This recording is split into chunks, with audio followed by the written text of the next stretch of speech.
Hello, আসসালামু আলাইকুম। আমি আপনাদের নোয়াখালীর মেয়ে। আপনারা সবাই কেমন আছেন? আমি আপনাদের মেয়ে আলহামদুলিল্লাহ ভালো আছি। আজকে আপনাদের সাথে শেয়ার করব কিভাবে ডাল রান্না করতে হয়।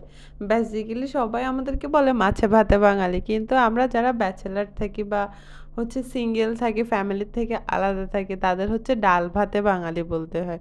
কারণ আমাদের প্রত্যেকটা ভাজি বা তরকারি যেকোনো কিছুর সাথে ডালটা মাস্ট বি থাকে।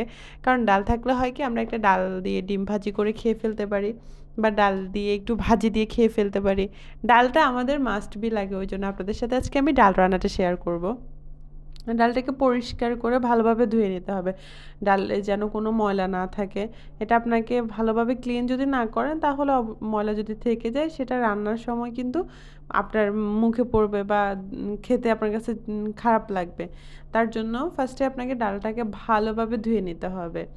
অনেকে অনেকভাবে রান্না করে, বাট আমি আমার মতো করে রান্না করে আমি ডালটা যেন ভালোভাবে ম্যাশ হয়, ডালটা সিদ্ধ হয়, যেন একদম ব্লেন্ড হয়। ওই জন্য আসলে আমি লবণ হলুদ বা এই জিনিসগুলোকে ফার্স্টে ইউজ করি না। এগুলা আপনার ফার্স্টে লবণটা ফার্স্টে দিয়ে দিলে ডালটা একটু সিদ্ধ হতে সময় লাগে। তার জন্য আমি আগে চুলায় ডালটাকে ভালো করে সিদ্ধ করে নিই, একদম কোনো কিছু না দিয়ে। এটা সিদ্ধ হয়ে যখন আসে তখন আমি এটাতে হালকা হলুদ দিয়ে এটাকে আমরা ঘুটনি বলি। কার ভাষায় কি বলেন আমি আসলে জানি না, আপনারা শেয়ার করতে পারেন। ঘুটনি দিয়ে ভালো করে ঘুটে নিই, এরপরে হচ্ছে আমি পেঁয়াজ কাঁচামরিচটা ইউজ করি। অনেকে একসাথে সব কিছু দিয়ে দেয়, যেমন লবণ হলুদ কাঁচামরিচ পেঁয়াজ রসুন সব কিছু একসাথে দিয়ে তারপরে চুলায় বসায়। বাট আমি এভাবে রান্না করলে হয় কি আমি একদম লবণটা হচ্ছে সবার শেষে দেই।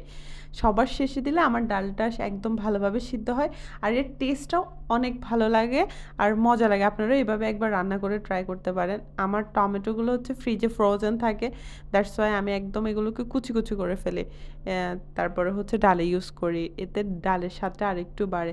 আপনি ডালটা নর্মালি রান্না করেও খেতে পারেন বা হচ্ছে এভাবে রান্না করেও খেতে পারেন। দেখবেন স্বাদ গন্ধ সব কিছু অন্যরকম আপনার কাছে ফিল হবে। আমার কাছে এভাবে ডাল রান্না করার পরে শুধু ডাল দিয়ে ভাত খেতে পারি আমি। আমার কাছে অনেক ভালো লাগে এভাবে ডাল রান্নাটা। ডালে হচ্ছে ফোড়ন ধনেপাতা এটা ইউজ করলে ডালের স্বাদটা দ্বিগুণ মানে বাড়িয়ে দেয়। এটা অনেকে দেখা যাচ্ছে থাকে না অনেক সময় বাসায়, বা অনেক সময় হচ্ছে থাকে আমরা মনে করে দেই না, বা কোনো রকম রান্না করে ফেললাম ওই আর কি। সবাই ভালো থাকবেন, সুস্থ থাকবেন, আমার জন্য দোয়া করবেন। আল্লাহ হাফেজ।